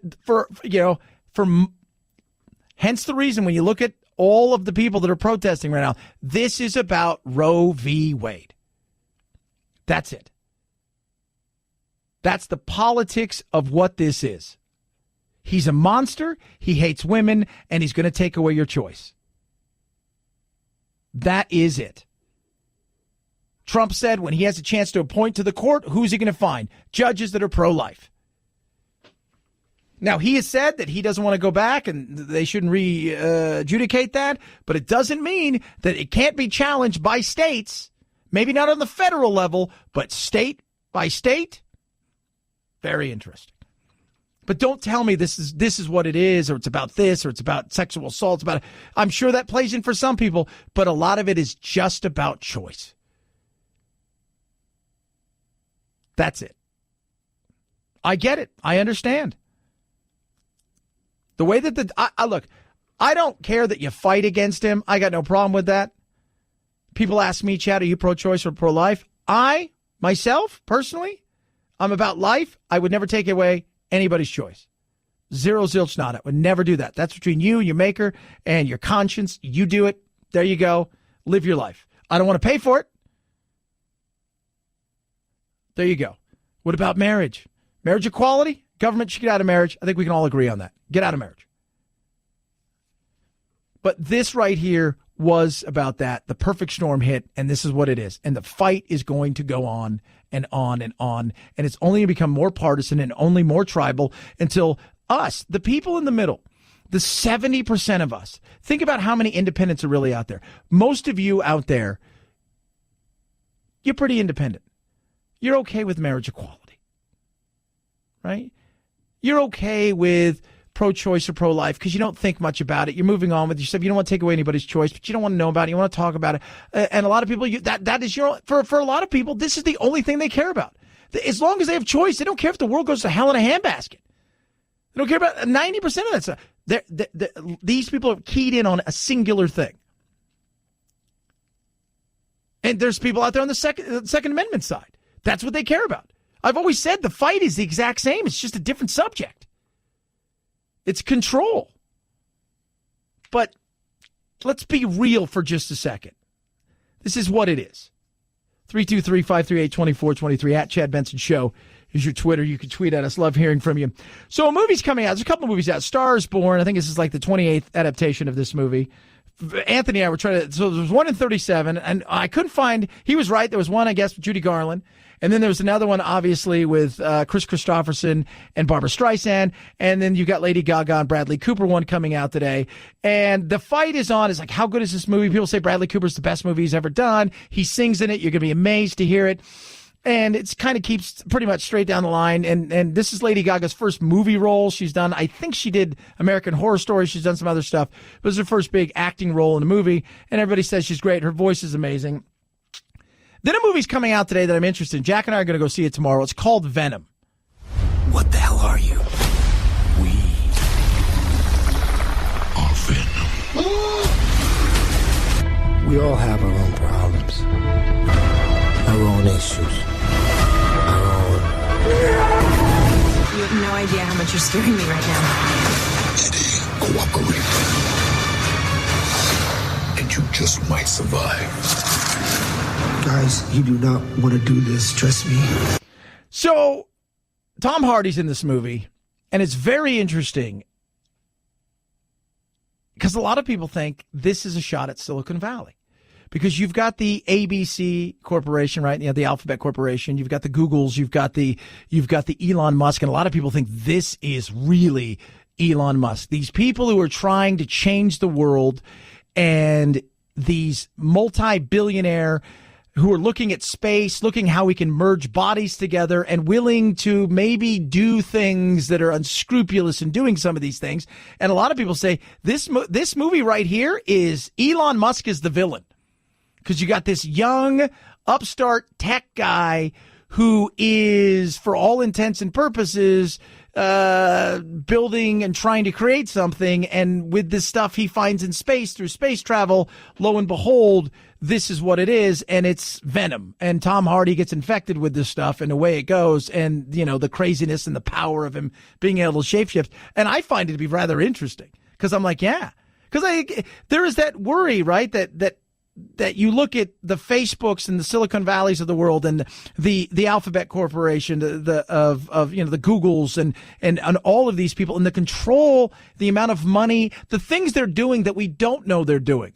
You're like, why is Google and all of these companies trying to extend life? What are they looking for? What are they trying to do? The way that they can control like a lot of the media, right? Like Facebook and all this. So you can't say this and you can't do that. And we're going to decide what's hate speech and we're going to decide this. And you've got AI and all this stuff. Very interesting. By the way, not the first time that Elon Musk has been an inspiration for something, because Robert Downey Jr. says his character in the Iron Man is that of Elon Musk. That's who he kind of modeled it after. So it'll be very interesting. I'm excited. I'm going to go see it. Jack and I actually have a movie weekends because he still can't play football because of his head injury and stuff. And so, as long as the doctor gives us the thumbs up, we're going to go see a couple movies and just relax a little bit. And we're going to see Venom and Small Feet because that's how we roll, right? But it is interesting to see this. And that's what I'm telling everybody this weekend. Do something that has nothing to do with politics. Just get out of the political way. Just say, I don't want anything to do with politics. I'm stepping away from this. I'm going to go see a movie that is not depressing, that is 90 minutes or an hour of escapism. 2 hours of escapism, bowl, watch football, and breathe. Because tomorrow, it's going to happen, and then the fight will get louder, and sometimes you need to step back and you need to really reset yourself in a way where you're like, okay, is the sun going to come up tomorrow? Oh, yeah, it is. It is. 323-538-2423 at Chad Benson Show is your Twitter. You can tweet at us. Love hearing from you. MyPillow. So with all my traveling this week, people say, do you bring your MyPillow with you? Yes. I've got my Go Anywhere pillow. I take it with me, and it is amazing. So when we check into our hotel tomorrow, the pillows go on the ground. We have our MyPillows. We sleep like logs. It is incredible. Sleep is so important. And one thing I've noticed, even though I've had all this energy and I go, and I've always done that, I do feel that, there's something about the way that I sleep now and the energy that I get. It's just incredible. And MyPillow, it's the only thing I've changed is MyPillow. Is it? So with that being said, what are you doing? Time to get your MyPillow. Right now, they got buy one, get one free. Remember, it's 100% machine washable and dryable. It's easy. You throw it in the water, boom, you wash it, into the dryer, boom, it's done. 10-year warranty right there. USA, made right. Yeah, you got to love that. Buy one, get one free. So you buy one premium pillow, you get another one absolutely free. Buy one, get one free. Call 800-944-4975 or go to mypillow.com. When you do, use the promo code Benson, BENSON. You buy one, you get one free. World's most comfortable pillow. You're going to love the rest you get and how you feel in the morning. MyPillow.com, promo code Benson, or call 800-944-4975. At Chad Benson Show is your Twitter, ChadBenson. We're going to put a big bow on this thing, plus a funny story. She wanted to win. Talk about the election, talk about voting, talk about all kinds of stuff. So why not bring some brownies? But these brownies were a little different. It's the Chad Benson Show.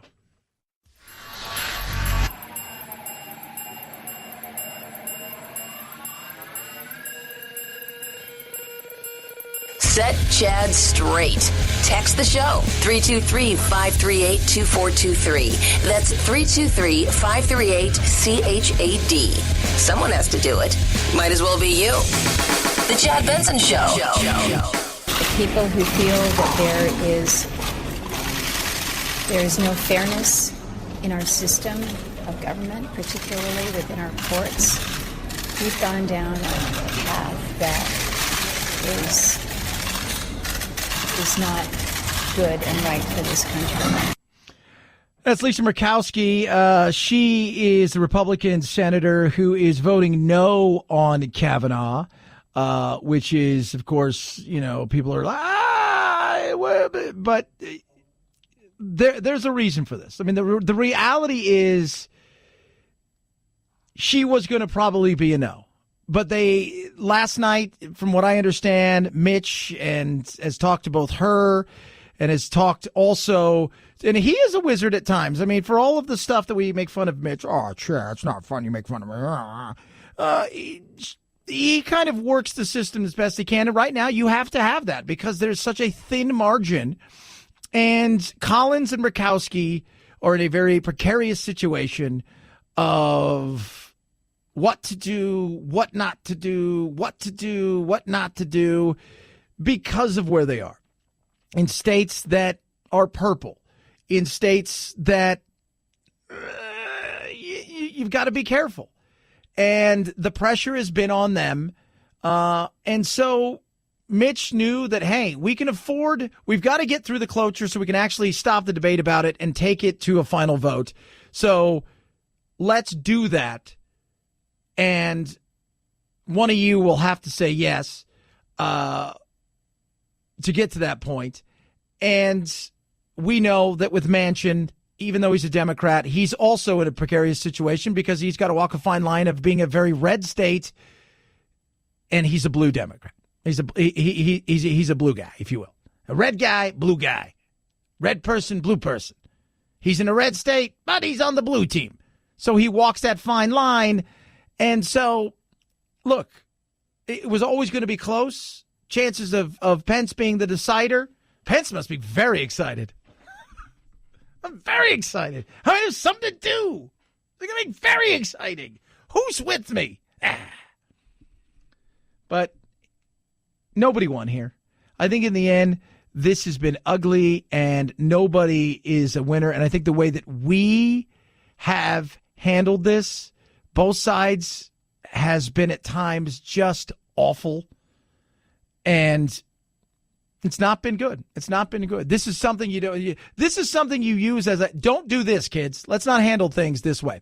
323-538-2423 at Chad Benson Show is your Twitter.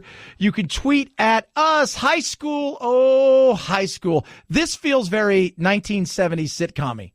It's not unusual for high school cheerleaders to bring goodie bags for the football team during homecoming week. But recently, some treats at Hartford High School had a little something extra in them. Principal mentioned that they were getting some tips in about some possible brownies that may have been laced with marijuana oil. Oh, what? Michael Prince with the Hartford Police Department says the high school got a tip through the OK to Say app, which allows people to pass along information anonymously, alleging a 17-year-old cheerleader brought pot brownies to school, some for football players. They say the leftovers were used to sway votes to become homecoming queen. The school is taking this very seriously. So that app is OK to Say app is very interesting. So what it allows you is to do you can be a whistleblower completely anonymously. So you can say something that you don't have to worry about the repercussions coming back on you, which I find to be very interesting. So you can be that whistleblower. Just don't give it to Dianne Feinstein because she's going to find out who you are and give it to the media. But right, so she's giving it to the football team. You're like hike, and on top of that, she's trying to influence because she wants to be homecoming queen, and she's trying to influence. But there's a problem. That's not a good thing you did there. The students involved could be in hot water. Having drugs is one thing, but officials say having them and distributing them in a drug-free zone could mean felony charges for those involved. Now, as for that student who's considered the main suspect, Prince tells us that she and her mother are both out of state right now with what they're calling a family emergency, but he's hoping that he'll be able to sit down and interview them if they return next week. If they return. That's silly. Look. This is where you wish common sense would prevail, right? Where you go and you say, it was completely asinine. We're going to suspend you for a week. You're off the cheerleading team. And let's not have anything like this again. And then we move on with ourselves. Not that we need to charge her with something. Nobody died. Oh, but Chad, you know what would have been worse? Thank God she didn't give anybody gluten or peanuts. Sweet mama jamma. Could you imagine if she gave some people gluten? That'll be the next year one. This cheerleader brought gluten to school. Nobody, and I mean nobody, saw this coming. That damn gluten is everywhere. Do you think people in other, parts of the world who are starving are like, can't eat this, it's got gluten? Do you think they're doing that? Probably not. That is such a first world problem. That is such a made-up first world problem. And don't text me or tweet me how you have some sort of gluten allergy. I don't want to hear it. Right? I have a glandular problem. I don't want to hear it. I don't. All right? So you're the one. Oh, my Lord. 323-538-2423 at Chad Benson Show is your Twitter. You could tweet at us. I love hearing from you. So with all this stuff going on, and we think this is the worst it's ever been, and tribalism, this, that, and the other, nobody's ever been like this. Things have happened always from the past. You think rap, right? Like you look at rap and you're like, rap battles, that's only been now. You're wrong.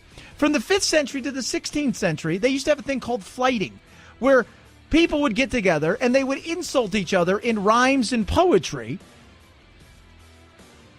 We call it rap battles now. It was called flighting then. See, stuff happens all the time and we're just rehashing it out, giving it our own spin. Have a good weekend. Don't be angry towards one another. Night, night, Jack.